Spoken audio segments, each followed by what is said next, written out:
Nate Randle, thanks for being on the show. Of course, my man. brother. Always good to see you. Thanks for the invite. So, live life by design, that's the topic of what we want to focus on.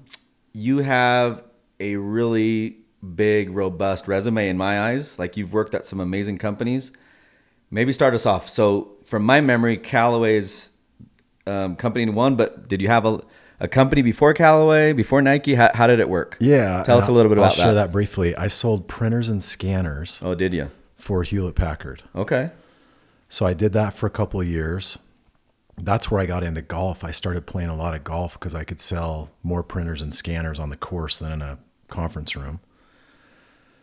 I thought I was going to go to law school, so I took the LSAT.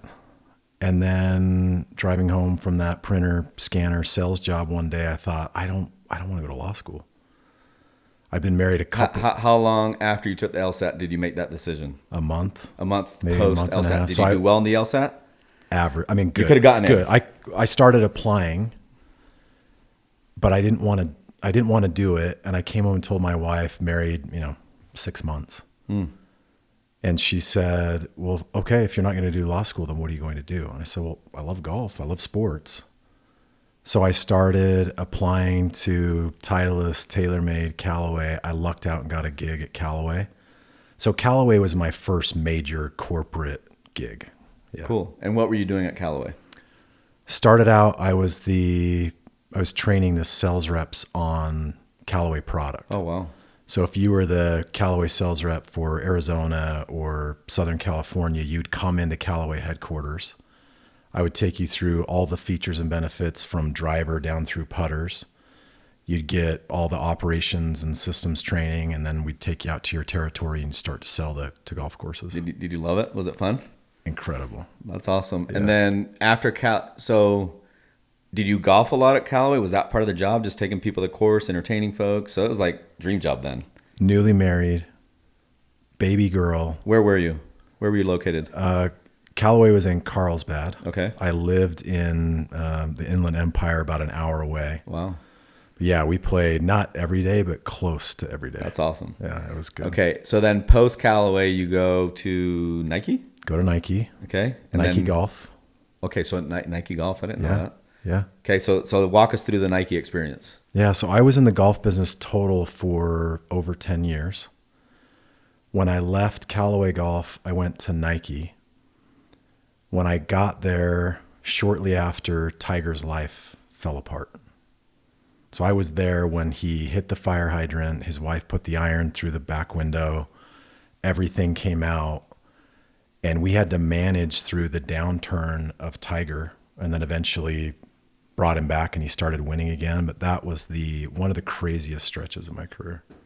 So how involved were you in that whole I was in it. situation? You were thick in it. So yeah. I guess tell us what lessons did you learn? Like what were some of the pivots that you had to make, and what are some of the takeaways that you can now turn back to for what you do today? So a lot of what I learned and experienced through that has helped me in this current CEO gig at Gabb. So when everything happened with Tiger, we had to decide, well, what are we going to do with him? He wasn't only the biggest thing in golf. He was one of the biggest things at Nike at the time. He's one of the top 2 or 3 athletes. It was Serena Williams, Tiger, and LeBron. Those were the 3 biggest athletes at Nike at the time. So when that happened, it didn't just impact Nike Golf, it impacted Nike. Phil Knight got involved.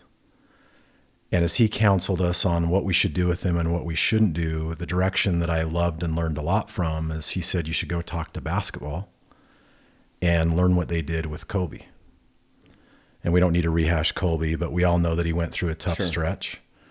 And what Nike basketball did is they said, let's take Kobe out of the US basketball market and let's put him into China.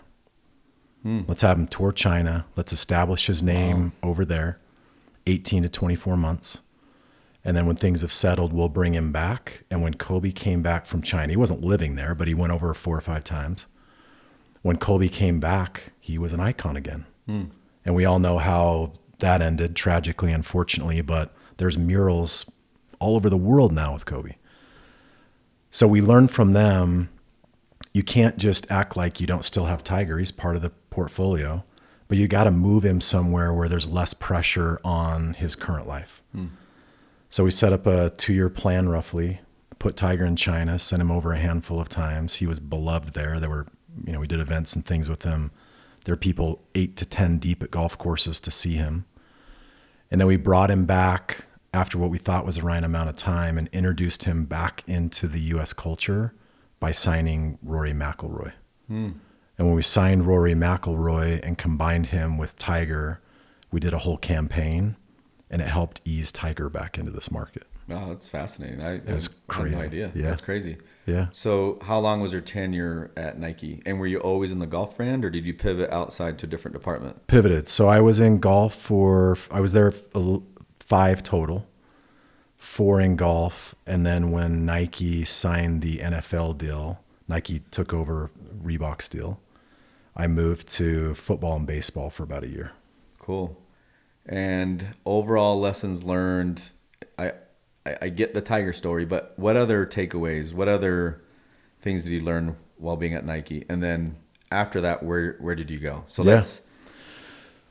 the Tiger thing was a moment, but what I learned is how to manage a business through crisis. Our Nike golf president, Cindy Davis, incredible. She's no longer there, but the combination of Cindy and some of the other senior leaders we had, we knew that we had to keep Nike Golf going and we didn't want to lose momentum. What happened when it hit the tabloids, a lot of the golf destinations didn't want anything to do with Tiger's product. So Dick's Sporting Goods had 350 retail doors, and their CEO and president at the time, Ed Stack, said, I don't want anything to do with Tiger. I want everything related to his brand out of our stores, and I want Nike Golf out of our stores. Wow. Well, if Nike Golf and Tiger Woods brand gets pulled out of 350 Dick's stores, we're done overnight. There's no way to recover from that. It's millions and millions and millions of dollars in inventory. And correct me if I'm wrong, but essentially every department, like golf, football, soccer, et cetera, they have their own balance sheet, right? Yes. They have their own org chart and everything? Yes. Okay. So Nike Golf had to operate as a standalone, profitable, functioning business. We couldn't rely on Big Nike at the time.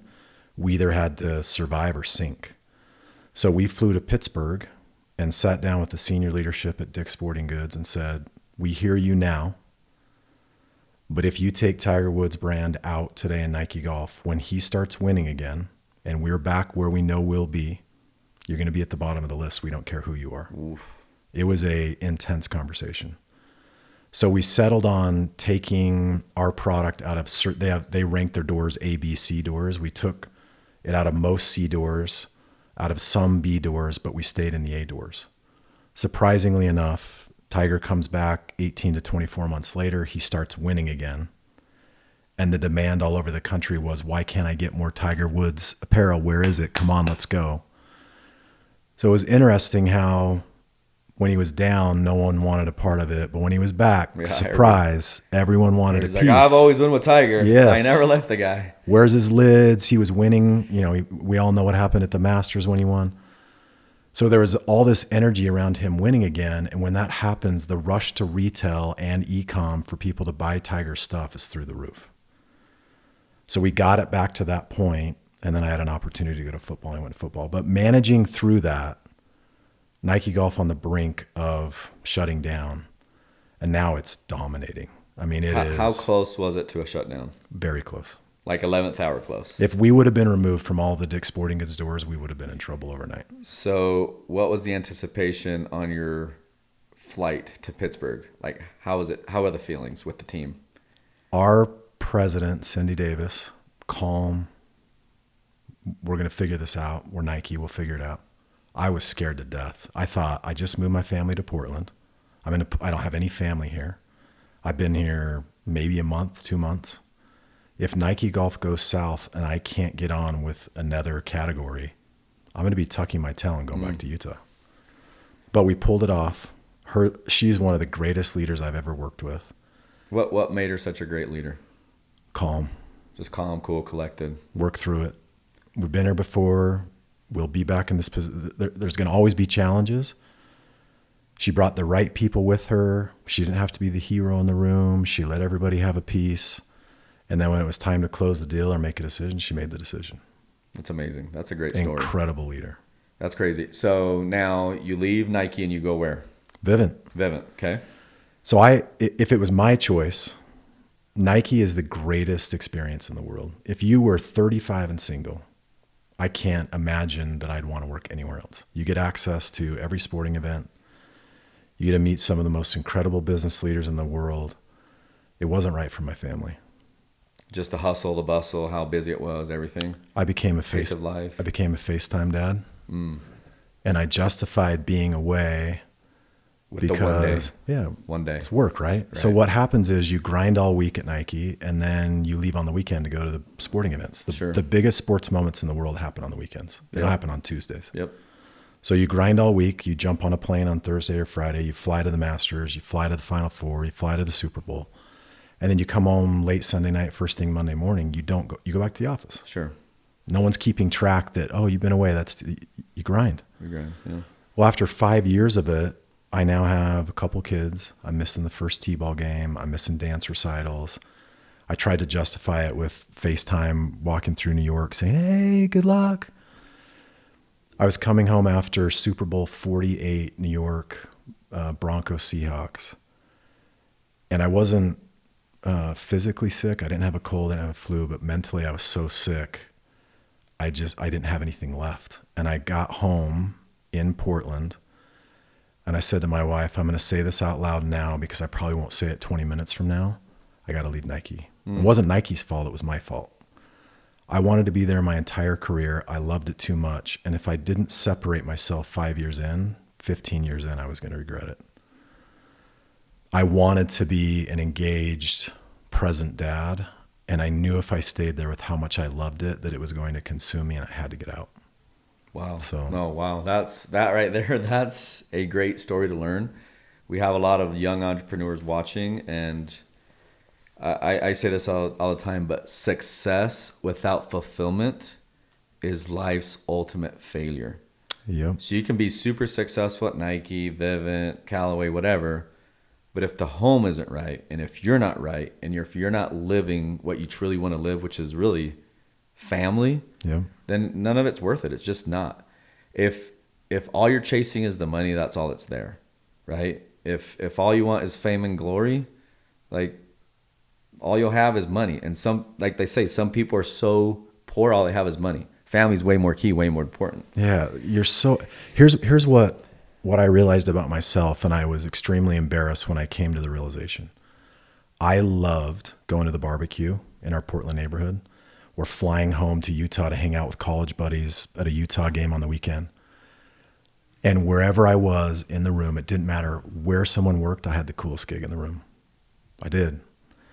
And when somebody said, "Oh, my construction job," or I'm working at some retail, whatever, and I would say, "Oh, I shot a commercial with Tiger last weekend." Felt really cool, but what it was doing was tying my personal identity to something that wasn't me. It was where I worked. It wasn't who I was. And when I stripped Nike away and moved back and ended up meeting you at Vivint, I had a really tough year or two because my identity was tied into Nike. And I no longer was going places and say, "Oh yeah, you want to come up to the company store? Sure, I can get you a pass. You want to go with me to pick the sporting event? I can get us tickets." It was a false representation of who I was, and I had to separate myself from it so I could be Nate again, not Nike Nate. Wow, that's crazy. And Nike Nate was on a path I wasn't proud of. Wow, that's super mature, like super brilliant that you were able to identify that at essentially a peak of your career, like in the peak of your career, like so much going for you, and you made that decision. Yeah, it's nice of you to say. The reality is I wish I could have been strong enough to figure out a better balance with it all, because I wouldn't have left. But I was far enough in that I realized this is consuming, and if I don't step out, it's... Yeah, I mean, that could have been your balance or your harmony right there, saying, I have to opt out. I'm mature enough to know I need to opt out. That's all. That's brilliant. Okay, so how'd you end up at Vivint? Who was the lead-in for Vivint? So Jeff Lyman... Okay. Who was also at Nike. Was at Nike. He was over the LeBron brand when I was over Golf and Tigers brand Didn't know each other at Nike. It's bigger than most college campuses. How big? How many people on campus? I would miss the estimate. At least 8 to 10,000. Okay. But maybe, I mean, it's buildings and buildings. Oh yeah, It's I've been bigger there. than, It's massive. It's huge. So we never crossed paths there, but we knew a bunch of the same people. And when I started to put out my feelers, I wasn't trying to leave Nike tomorrow, but I knew within 6 months I needed to. Sure. And if we were going to move, it was back home to Utah. So I started reaching out, and multiple connections said, well, do you know Jeff Lyman? No.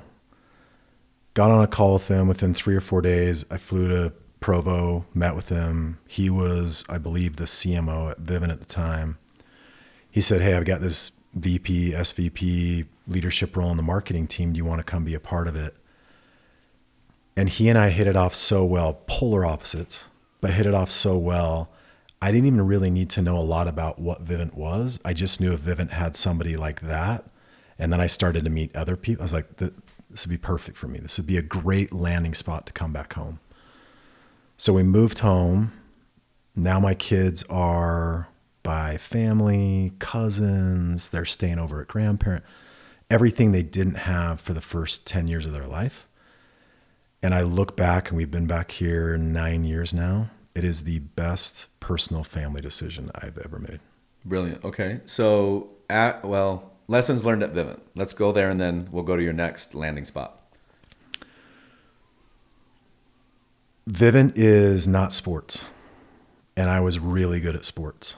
And it rocked my world when I got into a channel of business and a category that I knew nothing about. And I couldn't have an impact as fast as I thought I would. Extremely humbling. I mean, all of you are out with established territories and teams and crushing it. And I'm trying to figure out how to develop a message that softens the front door. Sure. I kept failing over and over again. Couldn't figure out the formula. And probably too late into the experience, I realized, well, it's about helping the reps be the best version of themselves and giving them the tools, not going around the rep and making sure that the customer knows the story when the rep comes to the door. And I probably failed more in the first 18 months of that marketing leadership role at Vivint than any other role, because that category I was fresh out of water. I had no clue. Clue. 18 months, it clicks. Yeah. And the click was, I don't need to go all the way to the end consumer.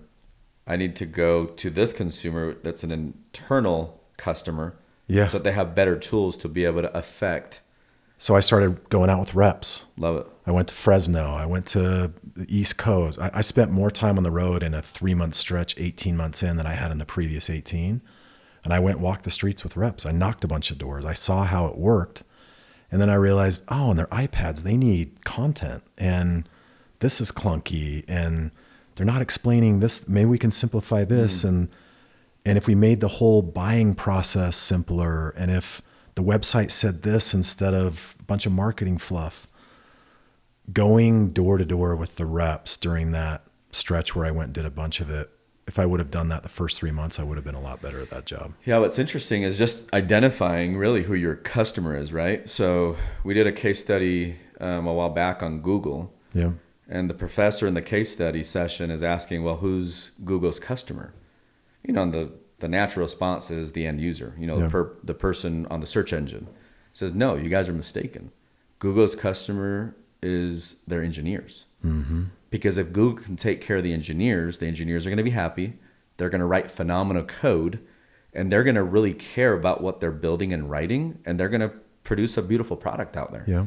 So at Vivint, what you're saying is maybe it's not the end user, maybe it's not the person on the other side of that door who we're knocking on, but it's the rep that's actually engaging with that customer. And if they have all the tools necessary to be able to create raving fans, they're going to in turn create a really beautiful customer for you. Yes. But you have to really truly identify who the customer is.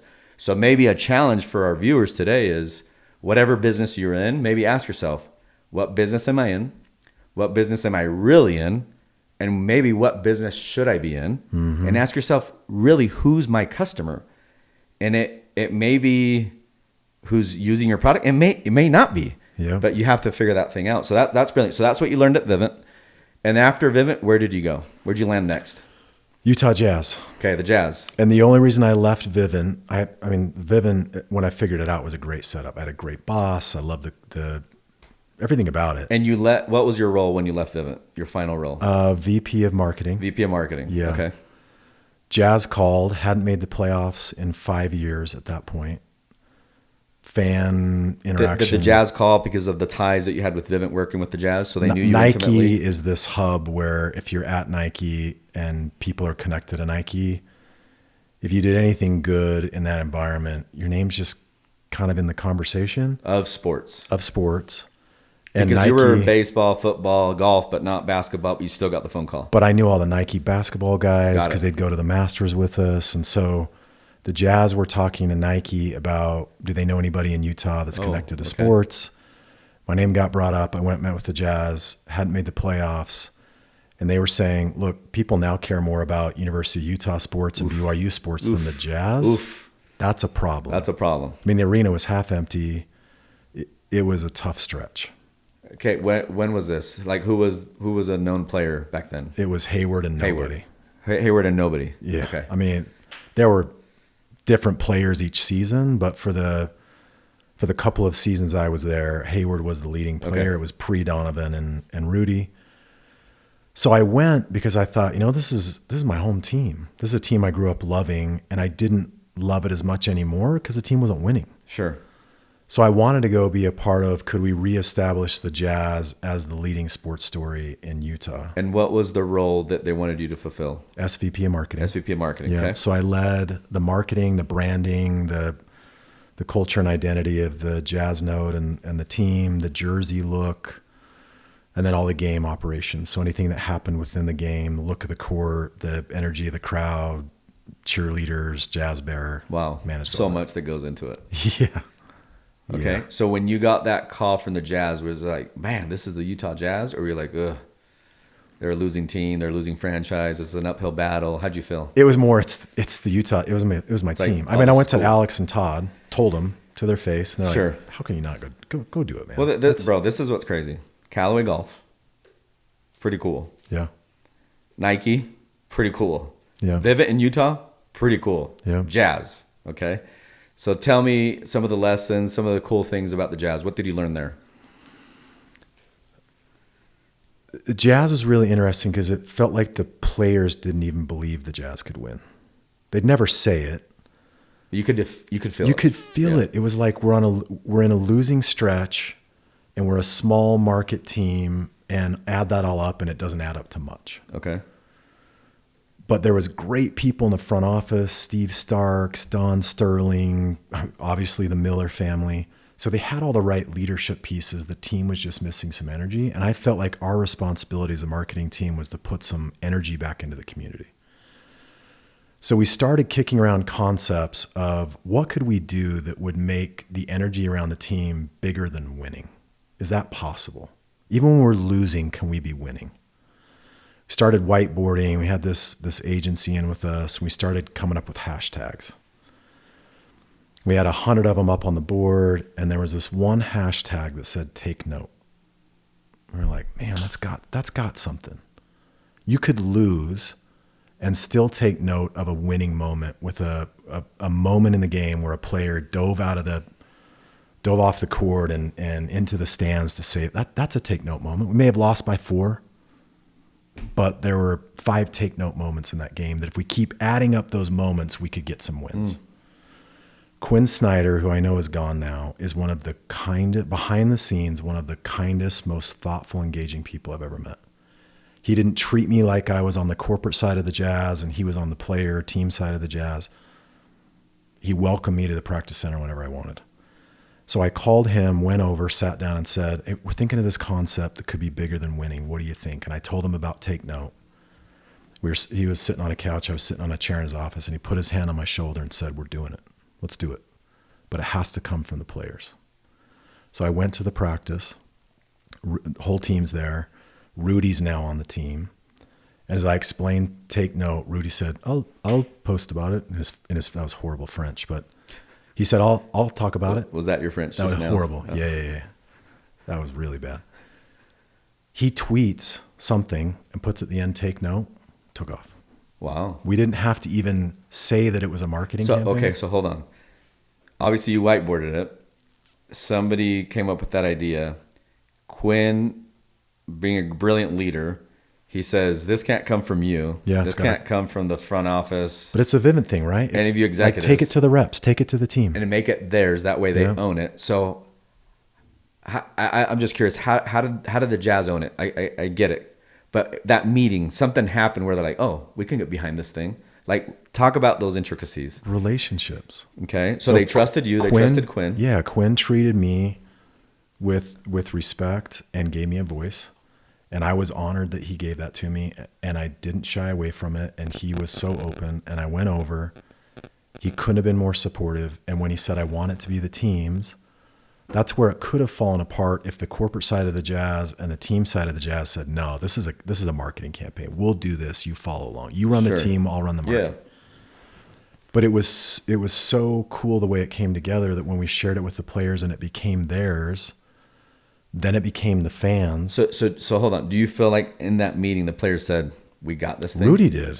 So Rudy stood up, says, I got this thing. Yeah, I get it. I'll tweet about it. He tweeted about TakeNote within 24 hours. We didn't even have a full campaign baked. Okay.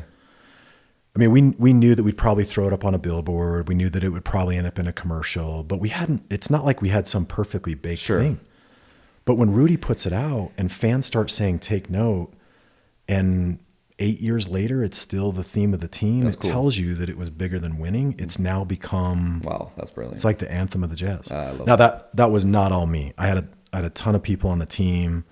We had an agency, a lot of really great thinkers, but we were able to narrow it down to that concept. And then we pitched the one concept we thought would work. And when they bought it was gold. No, listen. So the Declaration of Independence, right? Why there's so many signatures on that document? Yeah. It's so that's everybody's. Yeah. If it's just one person, if it's just Thomas Jefferson and that's it, it doesn't have traction. Yeah. But when everybody's a part of it and they own it together and it becomes their idea, that's where beautiful things happen.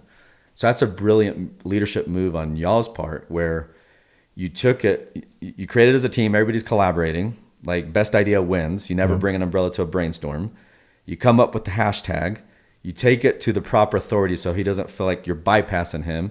He gives you the go, okay, and then you go to the team where all the magic happens. Yeah. Team posts it, now it's the crowds too, and boom, brilliant marketing strategy. The marketing team at some point actually tried to change it. I don't even remember what they changed it to. This is after I left. They changed it to something like Team Together. I don't know what it was. Yeah. And the fans said no. The fans wouldn't adopt it, and they went back to like, do whatever you want, but we're going to go TakeNote. That's cool. That's when it becomes a communities. I think if we would have started it as a marketing campaign, the Jazz marketing team saying, hi, everyone, TakeNote. Too forced. It's not authentic. It's not real. Would have never worked. I like that. I remember when TakeNote came out, I was like, dude, that's pretty brilliant. Yeah. And there were a couple people, and you know some of these people. I think one person said, "Oh, that's kind of wonky." I'm like, "No, I think it's brilliant." It's like TakeNote. It's like we coming. Yeah. We coming for you. Like TakeNote. Yeah. We don't have to win at everything, but we come and just watch. I think it's a brilliant play. So that's super cool. So that's the Jazz, and then after Jazz, where did we go? I go back to Vivint because we're going to go back to Vivint. We're talking about going public. So I'd had enough. And your role at Vivint is now CMO. So Jeff had moved to product. I can't remember what his title was, but CMO role was open. Is Jeff the one that called you, hey, come back? Alex called you back. Alex called me and said, hey, we're at a point where we're ready to scale and do some big things. And I felt like, you know what? I wasn't done round one. And now that it's grown even bigger and it looks like we're going to take it some places. I want to go back. Sorry, what year is this? I wish I could tell you. I'm not good with. Okay. It's how many years pre-IPO? Maybe 2. So 2017. 2, roughly, yeah. Total, I was at Vivint 4 or 5 years. Okay. But I wanted to go back because I felt like, man, I feel like I kind of failed round one. I know everybody. There's new players. There's an additional investment with Blackstone. Yeah, I want to go back. So went back, loved the run. SPAC happened, which we don't need to spend time on now. But I just got to a point where I felt like, okay, I've added the value that I can add here. I probably need to go try a new challenge. And so Qualtrics was about ready to IPO. And being a part of that Vivint leadership team that had prepped for an IPO and pitched the company a bunch of times. I felt like I had those rounds in me. Sure.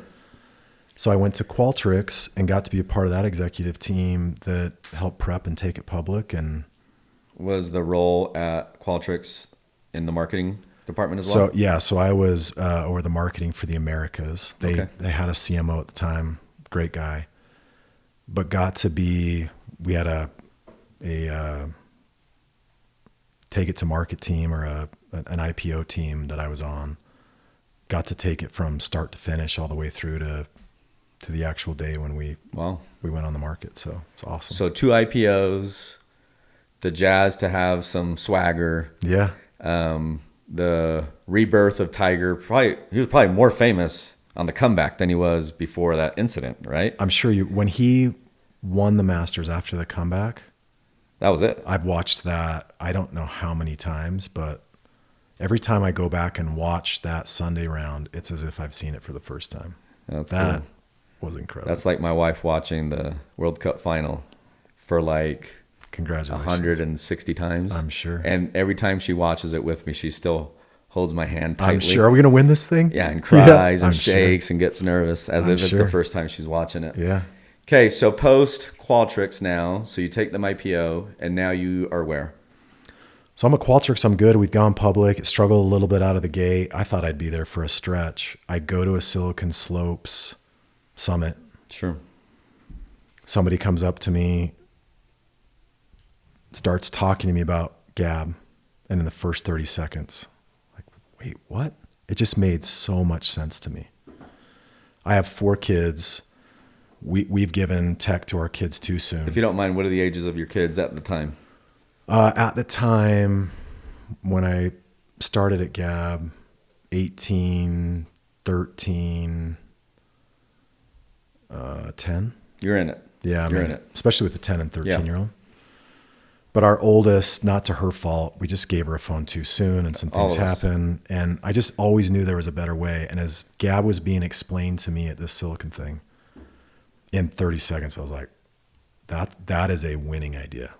Because I'd now I was at Callaway when the 2-ball putter launched, and I saw how that dominated a category. I was at Nike when a handful of things launched, and I saw over and over again Nike dominate a category. It was at the leading security, Vivint dominating it. And as soon as I heard about Gabb, I thought that is a dominating category leader. The demand for that will be through the roof.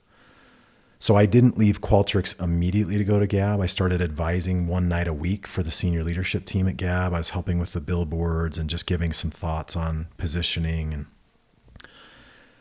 that was during COVID, late 2020, early 2021. I started talking to the leadership team at Gabb saying, maybe I should come here full time. And then I ended up doing it June of 2021. And you came in as CMO? Yep. And now you currently serve as the chief executive officer of the company. And you're my boss. I'm your boss.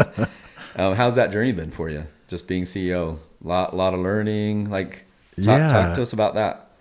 Because you know how CEO, everything starts and stops with you. Yeah. It does, and then it doesn't, because I have the best leadership team. I have people that are so committed to the mission, and they're really good at what they do. And so I've learned that if I trust them, set them up the right way, trust them, let them execute, that I don't have to be in the day-to-day as much as I initially thought I would, because they're doing an incredible job. That's brilliant. So you've mentioned trust a few times. I say this, but where there's high trust, there's speed. Yep. Right? So if you trust somebody that's sending you a DocuSign, you can go through that DocuSign rather quickly. Yep. If you don't have that high trust level, it may take you a week. Yeah. To go to. You're combing it every line. You're combing through it, or you're hiring a third-party attorney or whatever to put more eyeballs on it, etc. Yeah. But for me and in life, the currency of business, it's not money, it's trust. And with my sales guys, I would tell them, hey, if people like you, they'll talk to you. Like, they'll entertain you. Yep. But they're not going to say yes to you, because unless they trust you, they won't transact with you. So trust is key. And then you also mentioned your team, and that you don't have to necessarily be in the day-to-day. It's because they're in the day-to-day. You're in the day-to-day. But you have your stewardship, your duty of care, and they have theirs. Yeah. And true leaders don't hoard power. They don't care who's taking that. In fact, true leaders prefer that the accolades go elsewhere. That's a true leader, where you're empowering others to become the best version that they can become. And you not just delegate, but you empower, like I said. And I've witnessed it firsthand. You are phenomenal at empowering and creating teams where they feel like what they're doing, they know that what they're doing is making a massive difference. And you allow people to shine and bring their best every day. So I applaud you for that. And everybody listening, thank you. I appreciate that. like, empowering is key. Do not hoard power. Empower your folks, empower your people. And remember that the speed of business is faster than the speed of light. But you have to have trust in order for it to move forward. And currency is the trust. It's not money. Well, look at us. 2 years ago, when I took over this role, you and I had a good to great relationship. We've never had an issue, but we've never had to go through detailed trenches together either. Sure. And in the last 2 years, without getting into details, I trust you implicitly. And it's not because of day-to-day contact we have. I don't have to talk to you every day or every month or every week. We talk at least monthly. But I have had some really challenging things in this role that no one would know about. And you've been there every single time I needed you to show up. Yeah. I mean, it's easy with a leader like you and a friend like you. Well, yeah, but... And the cause that Gabb has, it's too great of a cause to... I know. You know what I mean? But there have also been people who haven't shown up. Sure. And haven't helped me carry the weight. Sure. And you have every time. So, trust for me is earned at the lowest point. Yep. Not the highest point. It's easy. It's easy at the highest point. Everyone wants to be a part of the highest point. And you know what the lows have been. Oh, yeah. And at the lowest point, when I need someone to show up, you were there. No. That's when you earn my trust. Beautiful. No, I appreciate that. Now that's beautiful.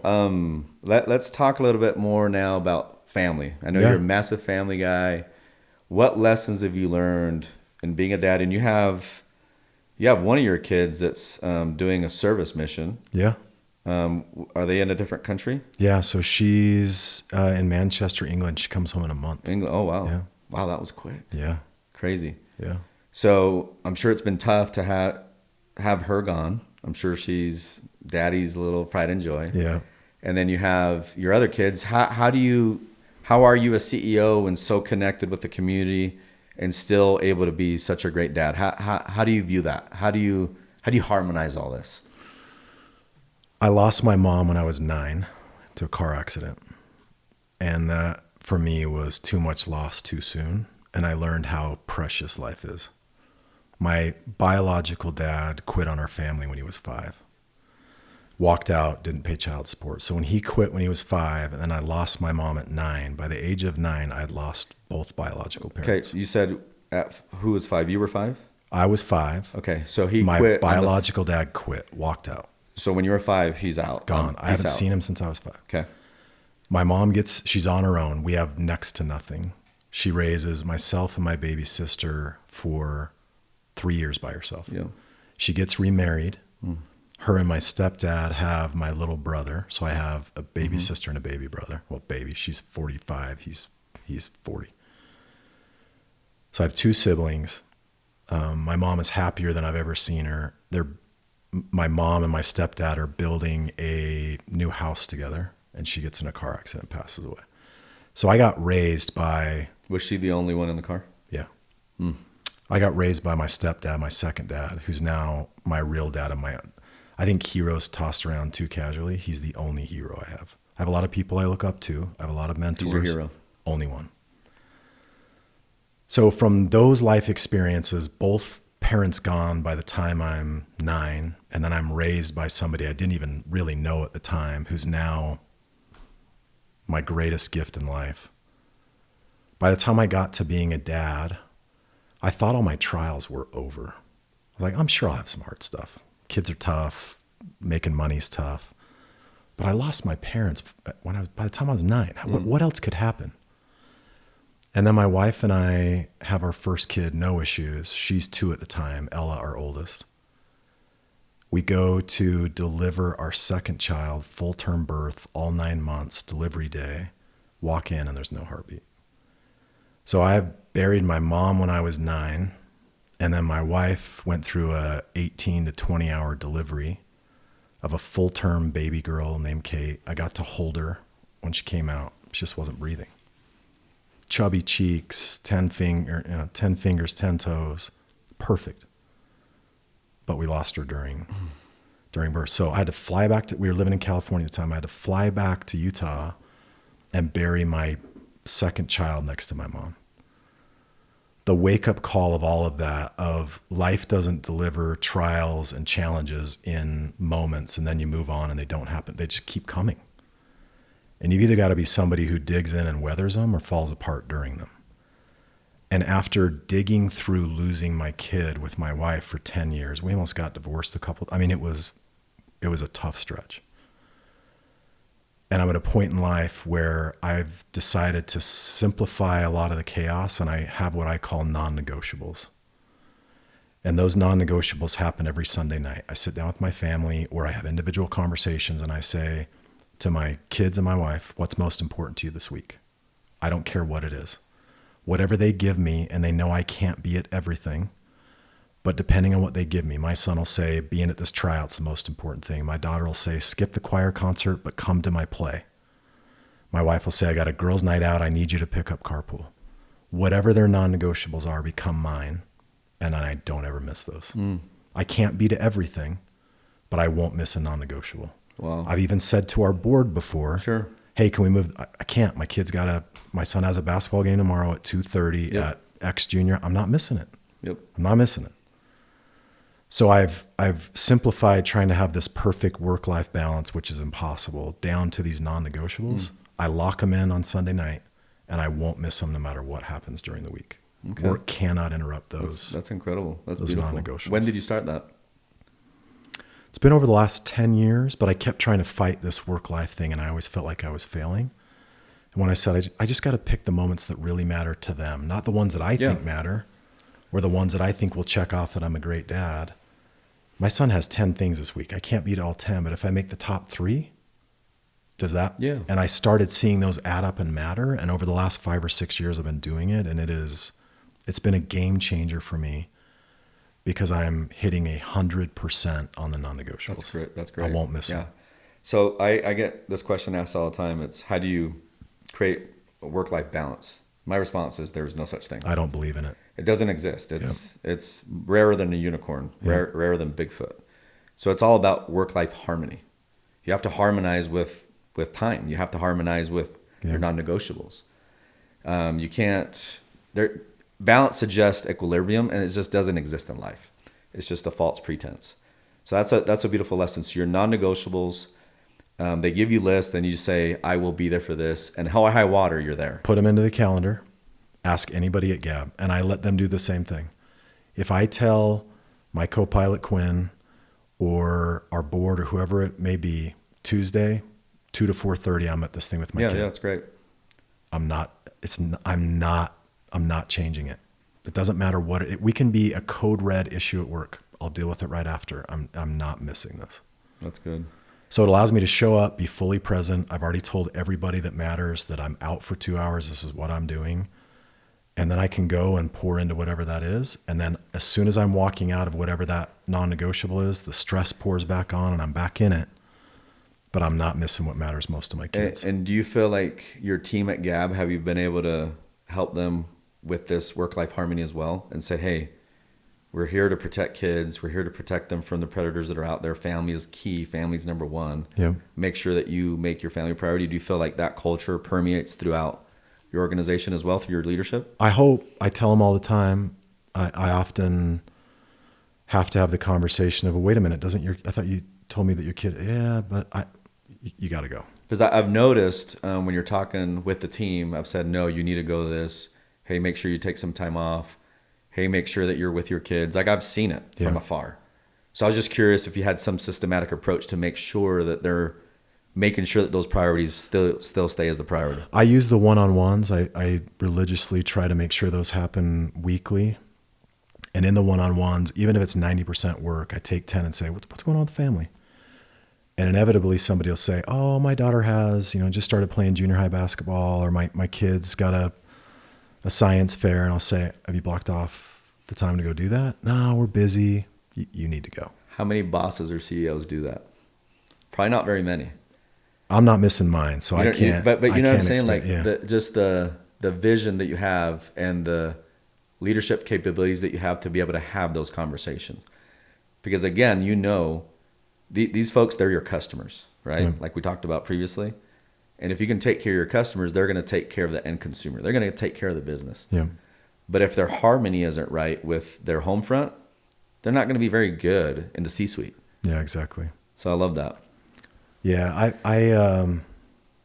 I don't want anybody, if we're going to have a safe tech company for kids and families, seems a bit backward to not allow people to go to the moments that matter with their kids. Doesn't make any sense. Makes no sense.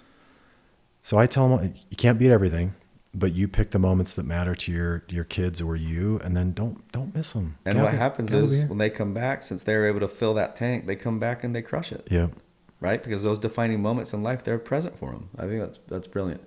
Let's end the show with a takeaway. We talk about live life by design.